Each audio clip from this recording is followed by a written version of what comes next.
নমস্কার, আজকে আলোচনা করব শ্রাবণ মাসের শনিবার বিশেষ কিছু উপায় করুন যেগুলোর মাধ্যমে আপনাদের জীবনে অনেক শুভ ফল আসবে। শ্রাবণ মাসের শনিবার বিশেষভাবে শনিদেব এবং মহাকালের পূজার জন্য উপযুক্ত। এই দিন আপনারা কিছু উপাসনা, দান, নানান রকমের টোটকার মাধ্যমে শনির প্রভাবকে কমাতে পারবেন। জীবনে শুভ ফল আনার চেষ্টা করতে পারবেন শনিদেবকে সন্তুষ্ট করে। তো আসুন 10টি এমন কিছু উপায় নিয়ে আলোচনা করি। শ্রাবণ মাসের এই শনিবারগুলোতে আপনারা এগুলো করতে পারবেন। শনিদেবকে তেল দিয়ে অভিষেক করুন। কালো তিল, সর্ষের তেল এবং কালো উড়দ ডাল দিয়ে শিবলিঙ্গ বা শনিদেবকে অভিষেক করবেন। এতে শনিদেব প্রসন্ন হবে এবং জীবনের নানান রকমের কষ্ট থেকে আপনারা মুক্তি পাবেন। অশ্বত্থ গাছের তলায় আপনারা প্রদীপ জ্বালান। সন্ধ্যাবেলায় অশ্বত্থ গাছের নিচে সর্ষের তেলের প্রদীপ জ্বালান। শনি ও পিতৃদোষ থেকে মুক্তির জন্য এটা খুবই উপকারী। শনিদেবের এই মন্ত্র 108 বার জপ করুন। ওং সাং শনিশ্চরায় নমঃ। এই মন্ত্র আপনারা 108 বার জপ করুন। শনিদেবের কুপ্রভাব, কুদৃষ্টি থেকে আপনারা রক্ষা পাবেন।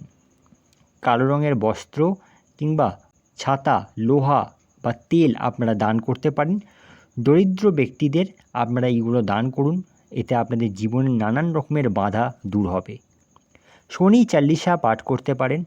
সন্ধ্যায় শ্রদ্ধা ভরে শনি চালিসা পড়লে ভাগ্যের উন্নতি হয়। শনিবার দিনকে আপনারা কালো কাককে কিছু খেতে দিন এবং যে কোনো আপনারা নদী বা পুকুরে মাছকে কিছু খাবার খেতে দিন। এতে আপনাদের পূর্বজদের যে শান্তি ক্রিয়া ইত্যাদি, এতেও আপনাদের শনির দোষ প্রশমন হবে। শ্মশান ভৈরব বা মহাকালের পূজা অত্যন্ত শুভ। এই সন্ধ্যায় শ্মশান ভৈরব বা কালী মন্দিরে আপনারা যদি সর্ষের তেলের প্রদীপ জ্বালাতে পারেন এবং লাল ফুল যদি নিবেদন করেন তাহলে খুবই ভালো ফল পাবেন। শনিদেবের আপনারা ধ্যান করতে পারেন এবং হনুমানজির স্তুতি পাঠ করুন।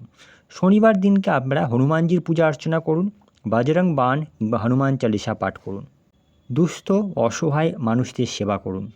গরিব যারা আছেন, যারা অসুস্থ, রোগী এবং বৃদ্ধ, যারা প্রতিবন্ধী, এদেরকে আপনারা যদি সাহায্য করেন তাহলে শনিদেব এতে খুব সন্তুষ্ট হন। বাড়ির ভিতরে পশ্চিম বা দক্ষিণ দিকে আপনার ঘোড়ার নাল, কালো ঘোড়ার নাল যদি হয় তাহলে খুবই ভালো হয়। সেই নাল আপনারা বাড়ির পশ্চিম এবং দক্ষিণ দিকে স্থাপন করুন, দরজার মাথায় লাগিয়ে রাখুন। তাহলে কিন্তু এতে আপনাদের জীবনে অনেক রকমের শুভ ফল আসবে। বাড়ির ভিতরে বাস্তু দোষ দূর হবে, নেগেটিভ এনার্জি কেটে যাবে। এই সমস্ত উপায়গুলো আপনারা শ্রাবণ মাসের এই শনিবারগুলোতে করে দেখুন, খুব ভালো ফল পাবেন। যাদের কুণ্ডলিতে শনির দোষ আছে, সাড়ে সাতি চলছে, অষ্টমে শনি রয়েছে, তাদের জন্য অত্যন্ত ফলদায়ী। এই উপায়গুলো অবশ্যই আপনারা করে দেখুন।